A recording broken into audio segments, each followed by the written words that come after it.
सबसे पहले माँ आनंदी के चरणों में नमन है, जिनको मैं अपनी दूसरी माँ भी बोलता हूँ, क्योंकि उन्होंने ही ये जीवन दिया है दूसरा। और अखंडानंद गुरुजी के चरणों में भी मेरा नमन है, जिन्होंने यहाँ तपस्या की है, इतना अच्छा ओरा क्रिएट किया है। तब सेवा सुमिरन के इस साधना केंद्र में ये जो त्रिसूत्रीय मार्ग शिव भगवान ने हमें दिया है, तब पे हम अपने शरीर की अशुद्धियों को बाहर करते हैं। वो तप ही एक। तो उस तप की जो दूसरा टूल है, तप में हमें 3 टूल बताए जाते हैं: एनिमा, उपवास और जूस। तो हमारे एडवांस न्यू डाइट सिस्टम का जो दूसरा टूल है, उपवास, आज हम उस पर बात करेंगे। आपको कुछ नई जानकारी देने की कोशिश करूंगा, आप नोट करते रहें। मेरा फ़ोन नंबर आप नोट कर सकते हैं: 9917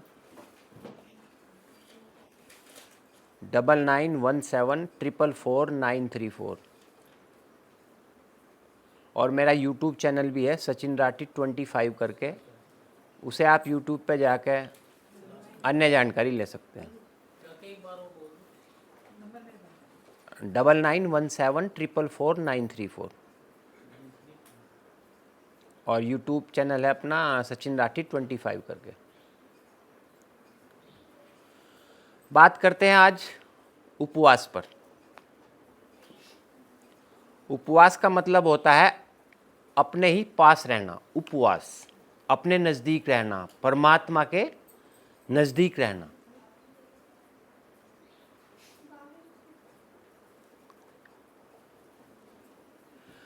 हमारे जीने का जो उद्देश्य है मनुष्य का, उसका एक ही उद्देश्य है, जीवन को सुख में जीना। और सुख के 2 तरह के सुख होते हैं, एक बाह्य सुख, एक आंतरिक सुख। बाह्य सुख में हमारा आ गया जो हमारी सुख सुविधाएं हैं, जितना भी हम कर सकते हैं अपने घर में, वो तो बाह्य सुख में आते हैं। लेकिन आंतरिक सुख में सबसे पहला आता है स्वास्थ्य, फिर आता है शक्ति, आनंद, फिर ज्ञान, फिर प्रेम।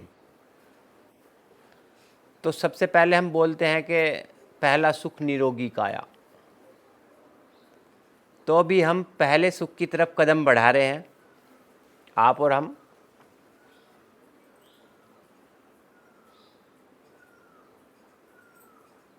तो जो पहला सुख है, स्वास्थ्य है, उसे पाने के लिए जो हमारे एडवांस न्यू डाइट सिस्टम में एक दवाई भी है। वैसे तो हमारा सिस्टम दवाई रहित है, लेकिन इसमें जो आज हम जिस पे हम चर्चा करने वाले हैं, उसमें वो दवाई बोली जाती है।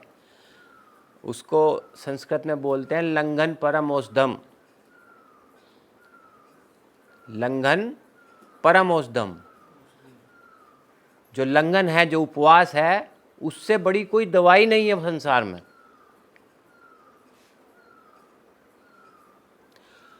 भगवान शिव ने बताया कि हमारी बॉडी को किसी भी दवाई की जरूरत है ही नहीं। अगर आप उपवास कर लेंगे, लंघन कर लेंगे, तो आप किसी भी बीमारी को, किसी भी स्टेज की हो, ठीक कर सकते हैं।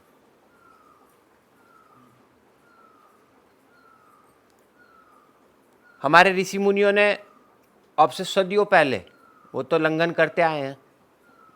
लंघन करके जब उस साधना में बैठ जाते थे, तो उनको महीने, साल, हफ्ते ऐसे ही गुजर जाते थे और बहुत लंबी चिरायु उनकी होती थी। अब उन्होंने सोचा जनता को कैसे लगाया जाए। लोगों को उन्होंने उपवास के लिए आध्यात्म से जोड़ दिया,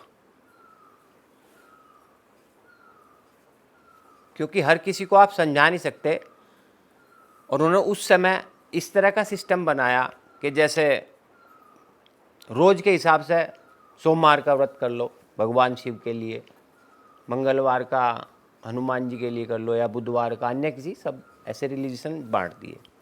उसके बाद उन्होंने हर 15वें दिन एकादशी, भाई आप हफ्ते में नहीं कर सकते, आप 15 दिन में एक उपवास कर लें, उसके लिए उन्होंने एकादशी बता दी।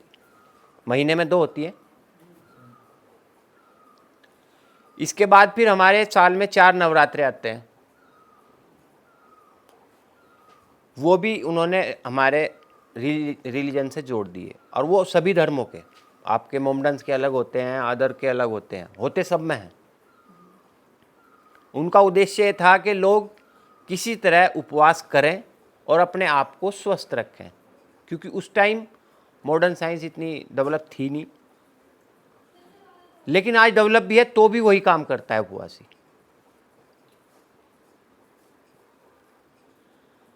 उनका उद्देश्य था कि लोग स्वस्थ रहें और लंबी आयु जिएं।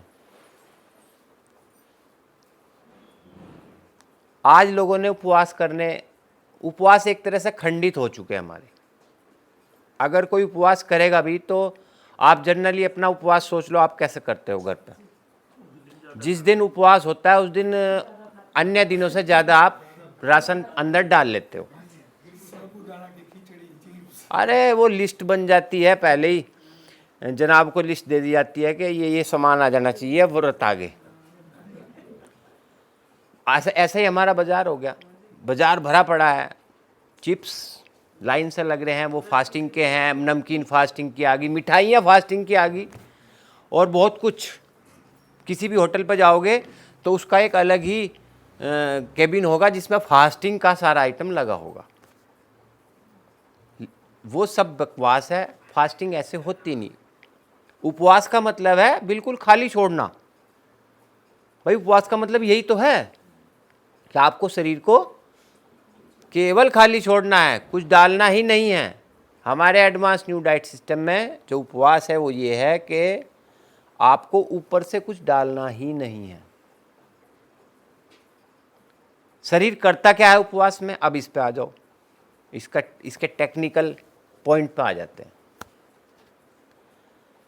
हमारे सिस्टम में कोई दवाई तो है नहीं, सब कुछ जो 3 नियम है, तीनों नियम सफाई के हैं। भाई एनिमा से आपने आंतों की सफाई कर ली, लेकिन अशुद्धियां तो बॉडी में हर जगह है ना, खाली गंदगी आंतों में थोड़ा ही है, वो आपकी सेल्स में भी है, आपकी नाड़ियों में भी है, आपकी मसल्स में भी है, आपकी पेशियों में भी है, हर जगह गंदगी भरी पड़ी। उन्हें कैसे आप बाहर निकाल लोगे? हमारी जो सेल्स है जिससे बॉडी बनती है, करोड़ों सेल्स से बॉडी बनती है, और जब हमारी सेल्स में गंदगी आनी शुरू हो जाती है या वो डैमेज होना शुरू हो जाती है, डेड सेल्स बोल सकते हैं, तभी उसी पार्ट पे हमारी बीमारी आनी शुरू हो जाती है। तो उस सेल्स को रीजनरेट करने के लिए या बॉडी उसको अपने आप खत्म कर दे जो डेड सेल्स पड़ी है, ये उपवास में होता है। शरीर के अंगों का प्रत्यारोपण बोल सकते हैं आप, नेचुरल तरीके से आपका ऑपरेशन। कहीं कोई अंग बढ़ गया है, कहीं कोई किसी आपके बॉडी के पार्ट में अनवांटेड ग्रोथ आ गई, जिसको आप ट्यूमर बोल देते हो, तो उसको आप हटाने के लिए, जहां सेल्स इकट्ठा हो गई उसको हटाने के लिए आपको उपवास पे आना पड़ेगा। मेडिकल साइंस में तो इसके बहुत इलाज हैं, वो काट देंगे या उसको जला देंगे या फूंक देंगे, उसका वो मैटर अलग है। हमारा विषय है आज कि हम अपनी बॉडी को बिना कुछ करे कैसे ठीक कर सकते हैं। तो अगर आप उपवास पे जाएंगे, आपकी सेल्स की म्यूटेशन स्टार्ट हो जाएगी, सेल्स में दोबारा प्रोटीन बनना शुरू हो जाएगा, रीजनरेट स्टार्ट हो जाएगा, आपकी स्किन की सेल्स चमकनी स्टार्ट हो जाएंगी जब आप उपवास पे रहेंगे। और ये प्रक्रिया लगातार चलती रहेगी जब तक आप उपवास पे रहेंगे। उपवास को आप 1 घंटे से स्टार्ट करके 8 घंटे तो हम रोज बताते ही हैं, 6 से 8 घंटे, भाई हमारी जो 16 घंटे की उपवास है, शाम को आपको 7 बजे हम मील दे देते हैं, फिर सुबह 11 बजे मिलता है, 11 साढ़े 11 बजे। तो ये जो 16 घंटे की खिड़की है, इसमें उपवास होता है। बाकी जो 8 घंटे बचे, उस 8 घंटे में हमारा खाना पीना चलता है। उसका शेड्यूल का आपको पता ही है। तो वे जो 16 घंटे हैं, उन 16 घंटे में होता क्या है, जब आपने शाम को 6 बजे या साढ़े 6 बजे आपने भोजन कर लिया, भोजन का मतलब आपने फ्रूट वगैरह ले लिए, तो जिस प्रक्रिया से आप ठीक होना स्टार्ट होंगे वो कब स्टार्ट होगी? आपने मुंह से भोजन डाल लिया, भोजन का पाचन स्टार्ट हो गया। पाचन की शुरुआत हो जाती है भोजन डलते ही, शरीर में डलनेस आनी शुरू हो जाती है, क्योंकि शरीर का लगभग 60% ब्लड उसको पचाने में लग जाता है। खाना खाते हमें इसलिए थोड़ा आराम करने का मन करता है, वो इसका कारण यही होता है। बाकी पूरी बॉडी 40% पे चलती है, 40% ब्लड पे। पाचन जब तक चलेगा वो खाने पर निर्भर है कि आपने खाया क्या है। आपने जूस पिया 2 घंटे में पाचन खत्म हो जाएगा, 2 से 3 घंटे में। आपने फ्रूट खाए वो 4 घंटे ले सकते हैं, या आपने कुछ और इस तरह का खा लिया वो ज़्यादा समय लग सकता है। अगर आप इस डाइट पर नहीं हैं, आप रोटी सब्जी खा रहे हैं, तो वो तो 7 घंटे लग जाएंगे। और उसमें भी आपने कुछ भारी ले लिया, कुछ तला हुआ खा लिया, तो कम से कम 12 से 13 घंटे। और जो लोग नॉनवेज करते हैं उन्हें तो 24 घंटे भी लग जाते हैं, 28 घंटे भी लग जाते हैं, इससे अधिक समय भी लग जाता है नॉनवेज खाने वालों को। अब जिस प्रक्रिया के स्टार्ट होने का हम इंतजार कर रहे हैं वो स्टार्ट होगी पाचन के बाद। इसलिए जब आप हल्का भोजन लेते हैं, जब आप जूस या फ्रूट लेते हैं, तो 2.5 से 3 या 4 घंटे में आपकी बॉडी पूरी तरह फ्री हो जाती है, पाचन उनका पूर्ण हो जाता है। जैसे 7 बजे खाया तो 11 बजे आपकी बॉडी फ्री है। उसके बाद उसमें स्टार्ट होती है एक प्रक्रिया जिसको नाम दिया गया है ऑटोफैजी। ऑटोफैजी नाम दिया है, ये जापान के एक वैज्ञानिक हुए हैं, योशिनरी ओसमी, जिनको नोबेल पुरस्कार भी दिया गया है 2016 में। उन्होंने बहुत इसके एविडेंस दिए, साइंटिफिक रूप से उसे प्रूव कर दिया। लेकिन हमारे यहाँ तो सदियों से होता है, ऋषि मुनियों ने बहुत ऑटोफैगी की है, बहुत उपवास किए हैं। ऑटोफैगी में होता क्या है कि सेल्स का म्यूटेशन स्टार्ट हो जाता है, सेल्स जो डेड सेल्स पड़ी हैं उनको बॉडी खाना स्टार्ट कर देती है। जहाँ भी हमारी शरीर में कचरा पड़ा है, शरीर उसको खाना स्टार्ट कर देगा। या ये बोलो कि शरीर हमारी बीमारियों को खाना स्टार्ट कर देगा। किसी को कहीं दर्द हो, कहीं किसी को किसी भी तरीके की प्रॉब्लम हो, वहाँ पे मेंटेनेंस स्टार्ट हो जाएगा। ये एक तरह की सर्विस है। जैसे एक निश्चित अवधि के बाद गाड़ी या कोई भी वाहन आप सर्विस पे दिखाते हो, आप लगातार तो उसे चला नहीं सकते, उसकी एक लिमिट होती है। 10,000 20,000 चलने के बाद तो आपको सर्विस करानी ही पड़ेगी। यही सिस्टम बनाया था हमारे ऋषि मुनियों ने कि सर्विस तो आपको करनी होगी। सर्विस में क्या होता है आपको सबको पता है, गाड़ी की सर्विस में क्या क्या काम होते हैं। इसी तरह हमारी उपवास में हमारी बॉडी की सर्विस ही होती है। सारा ब्लड साफ होना स्टार्ट हो जाएगा। तो ये प्रक्रिया स्टार्ट हो जाती है पाचन के बाद, और ये जितना समय आप इसको चलाएंगे उतने समय तक आपकी बॉडी में चलती रहेगी। अगर आप निर्जला उपवास पे हैं, ड्राई फास्टिंग पे, तो ये 4 से 5 से 6 घंटे बाद ये स्टार्ट हो जाती है, और ये फिर समय के साथ साथ बढ़ती रहती है।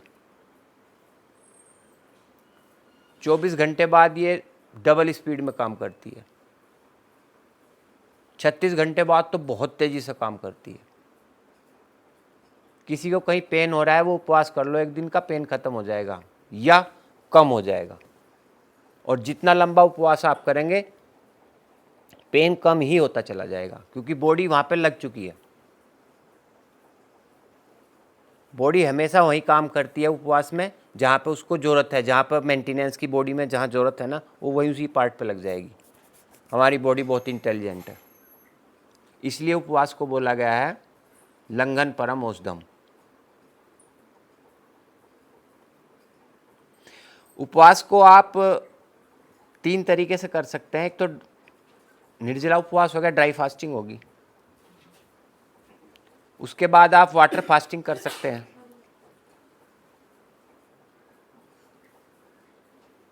वाटर फास्टिंग के बाद आप जूस फास्टिंग, वो भी फास्टिंग में ही जाएगा।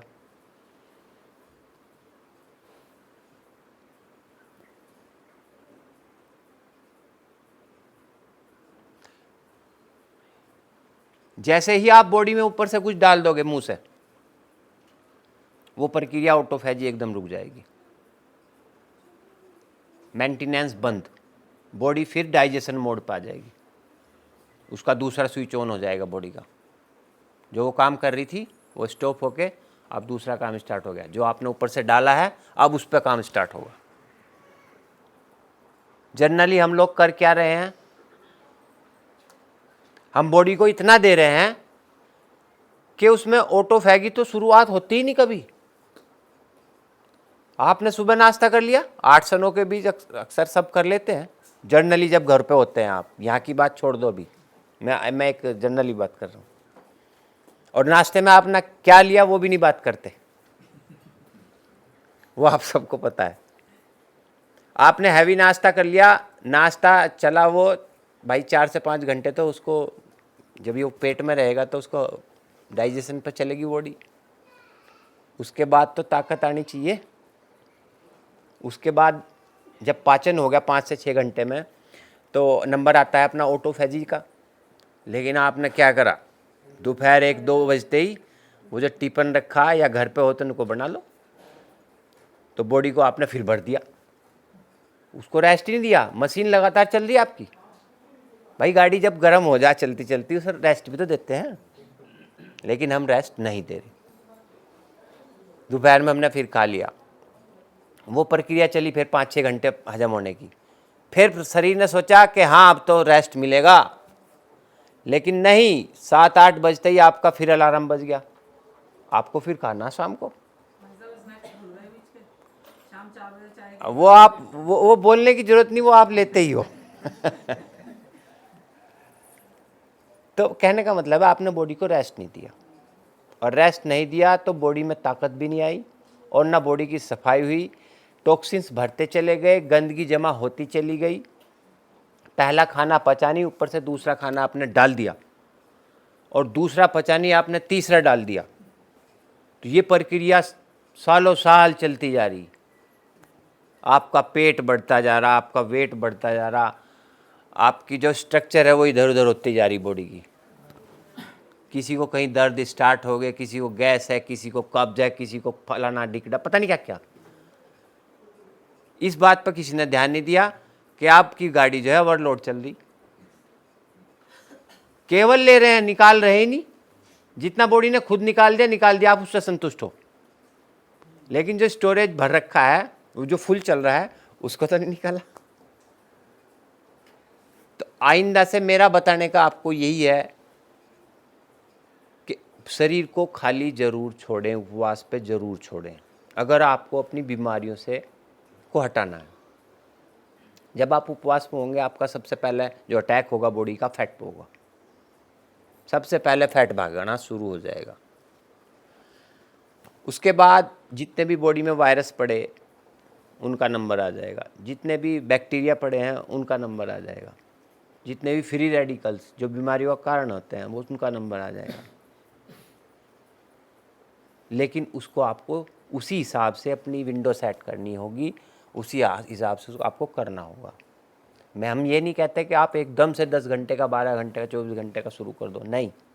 आप 1 घंटा, 2 घंटा, 3 घंटे से स्टार्ट करके उसको डेली 6 से 8 घंटे पे तो रोज रखो। इतना तो होना ही चाहिए। ये जो नाश्ता है, ये नाश की जड़ है। हमारी बीमारियों का 70% बीमारियों का जो कारण है शरीर को खाली ना छोड़ना और सुबह सुबह उसको नाश्ता दे देना। तो शरीर को तो आपको खाली छोड़ना होगा। अब इसकी ट्रिक बता दूं आपको कि उपवास के साथ साथ आपको और क्या करना है, क्योंकि खाली शरीर को खाली छोड़ने से काम नहीं चलेगा। अगर आप ड्राई फास्टिंग स्टार्ट कर दी तो उसके साथ साथ भी आपको बहुत कुछ करना होगा। ड्राई फास्टिंग पर अगर आप हैं, निर्जला उपवास पर अगर आप हैं, तो उसके साथ साथ आपको एनीमा भी करना पड़ेगा, बॉडी को पानी भी देना पड़ेगा, क्योंकि एनीमा में जो पानी हम अंदर लेते हैं वो पूरा पानी बाहर नहीं निकलता, बॉडी उसको एब्जॉर्ब भी करती है। आंतों में पानी जाएगा तो बॉडी कुछ ना कुछ तो एब्जॉर्ब करेगी, क्योंकि आपको बॉडी को ठीक से चलाना है, उसे पानी की जरूरत भी है। ऊपर से डालेंगे पानी, अगर 2 घूंट पानी पी लिया तो बॉडी का दूसरा स्विच ऑन हो जाएगा, डाइजेशन मोड पर बॉडी चली जाएगी। आपको नीचे से पानी लेना। तो अगर आप ड्राई फास्टिंग पे हैं तो दिन में 7 से 8 बार आप एनीमा जरूर लें, 3 टाइम, और रेस्ट करें। ये नहीं कि आप अपने काम पर जा रहे, हो सकता है आपको चक्कर आ जाए।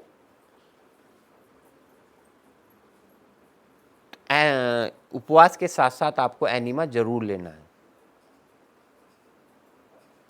एनीमा के साथ साथ भी आपको स्नान भी जरूर करना है, क्योंकि जो हमारे करोड़ों रोम छिद्र हैं ये भी बॉडी से नहाते टाइम पानी वहाँ से ले लेते हैं। आपको नहाने के बाद पेशाब इसीलिए आता है कि बॉडी वहाँ से पानी ले लेती है। एनीमा में अगर आप 10-15 मिनट पानी अंदर करके लेट जाओ और उसको फिर निकाल दो तो शायद आधे घंटे बाद 1 घंटे बाद आपको पेशाब भी आएगा, क्योंकि बॉडी ने वहाँ से भी पानी एब्जॉर्ब कर लिया, और उसका जितना भी जहाँ जहाँ जिसको चाहिए, किडनी को चाहिए, हार्ट को, जिसको जहाँ जितना चाहिए वो बॉडी अपना आप उसको फिर बांट देती है। मतलब हमारा जो शरीर है गाड़ी, इसे उसको अपना फ्यूल मिल गया चलाने के लिए, टंकी में नहीं डालना ऊपर से डाल दोगे तो फिर वो डाइजेशन मोड पे आ जाएगी। हमें उसको ऑटोफैगी मोड पे रखना है। तो ऑटोफैगी तो आपको बॉडी में करनी पड़ेगी अगर आपको अपने टॉक्सिन्स को बाहर निकालना है, अपने वायरस को बाहर निकालना है, अपनी गंदगियों को, अपनी अशुद्धियों को, जो भी आप बोल सकें, डेड सेल्स बॉडी में जहाँ जहाँ पड़ी हैं बॉडी अपने आप ख़त्म कर लेगी। कहीं दर्द है तो वहाँ मालिश करने की ज़रूरत है ही नहीं, दवाई लगाने की ज़रूरत है ही नहीं, आप उपवास कर लो। आप जानवरों को देखो, जब किसी जानवर को चोट लग जाती है तो वो क्या करते हैं। मैं एक छोटा सा उदाहरण दे दूँ, किसी कुत्ते का आपने डंडा मार दिया, किसी ने मार दिया, उसकी टांग में बहुत ज़्यादा चोट लगी, वो लंगड़ाता हुआ चलता है, वो आपको 2 दिन दिखाई नहीं देगा, फिर आप ध्यान कर लेना, और वो तीसरे दिन आपको भागता हुआ नजर आएगा।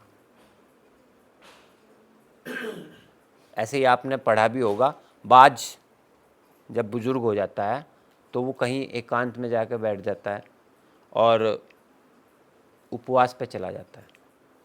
धीरे धीरे उसकी बॉडी के उसके जो पंख हैं वो टूटने स्टार्ट हो गए, अपनी चोंच को मार मार के, पत्थर पे मार मार के तोड़ देता है, और लगभग 40 से 45 दिन तक वो कुछ नहीं खाता, और उसकी नई चोंच भी निकल आती है, नए पंख भी निकल आते हैं, वो एक तरह से जवान हो गया।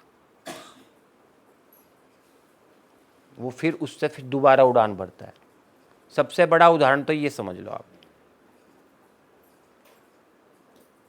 कि अगर अपनी बॉडी को आपको जवान करना है, बुजुर्ग लोग इसी तरह समझ ले कि जवान करना है, ठीक करना है, तो फास्टिंग पे तो आना पड़ेगा।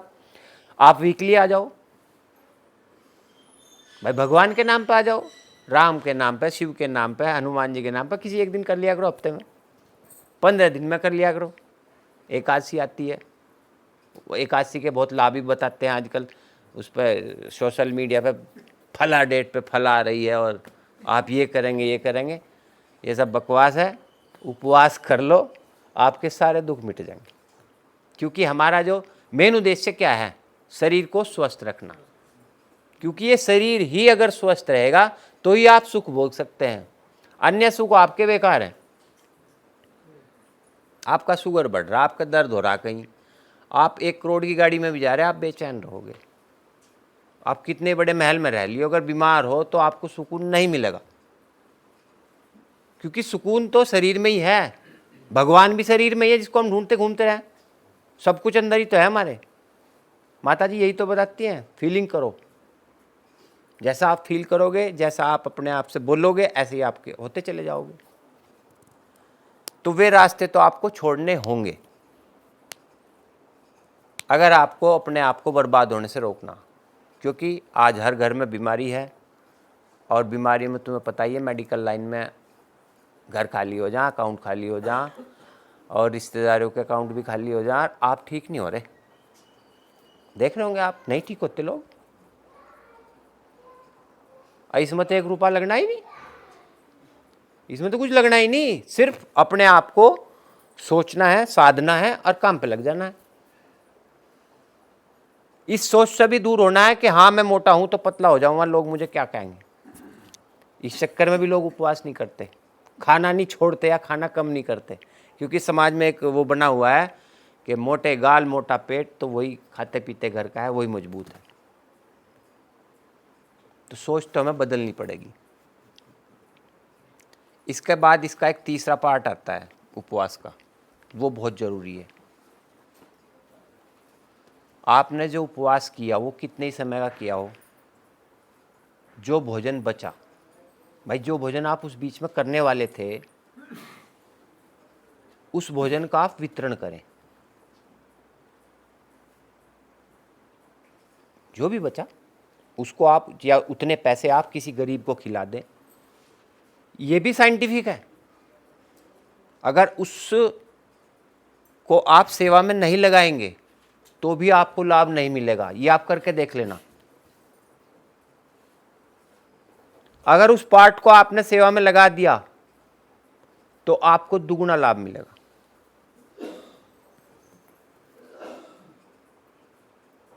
आपने एक दिन का उपवास कर लिया, जो आपको बीच में पूरे दिन में फ्रूट खाने थे या जो भी खाना था, वो खाना आप किसी गरीब को दे दो बेचारे, या किसी संस्था में दान कर दो।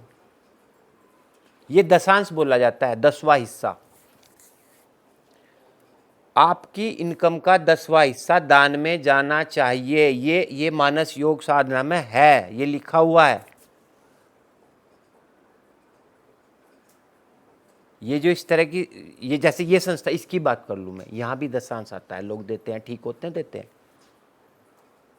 आप जितने दिन भी यहाँ शिविर में हैं, मेरे ख्याल में आपको सेवा में शायद कोई कमी आ रही हो। कोशिश तो हम कर रहे हैं ना आए, लेकिन तो आपको भी अपनी सेवा कहीं भी, या ये भी, यहाँ भी आप दान कर सकते हैं, क्योंकि ये संस्था भी दान से चली हुई है।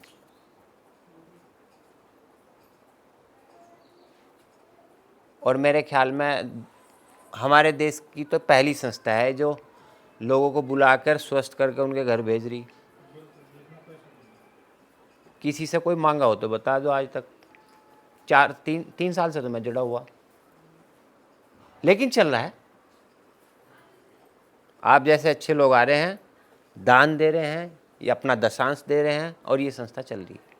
और ये यही नहीं, हमारे कई स्टेट में चल रही है।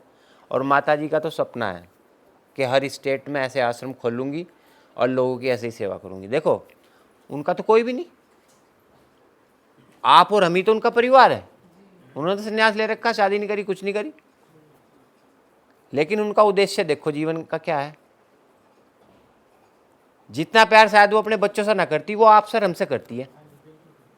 आज गुड़िया का जन्मदिन है, वो लगी पड़ी 1 घंटे से, केक भी बनाएंगी, फ्रूट केक, और जो भी होगा आपको कुछ अच्छा ही मिलेगा। तो एक माँ अपने बच्चों के लिए ऐसा कर सकती है। भाई हमारी माँ तो देखो खुशी से झूम जाती थी जब, अच्छा आज मेरे बेटे का जन्मदिन है, तो अलग अलग तरीके के पकवान बनते थे।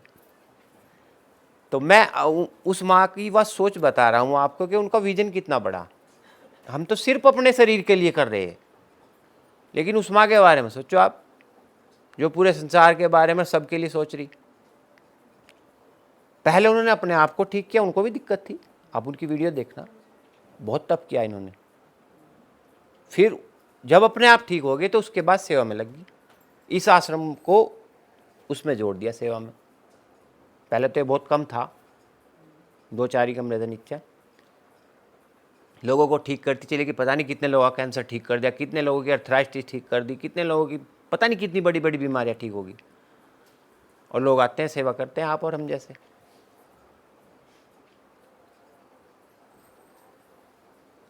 तो मेरा तो यही उद्देश्य था आपको आज की क्लास में बताने का, कुछ अच्छी जानकारी देने का। अगर मैं आपको कुछ अच्छी जानकारी दे पाया हूँ तो इस पर ज़रूर विचार करना आप। इसके बाद कुछ सवाल ले लेते हैं। कुछ मन में सवाल उठ रहे होंगे, अगर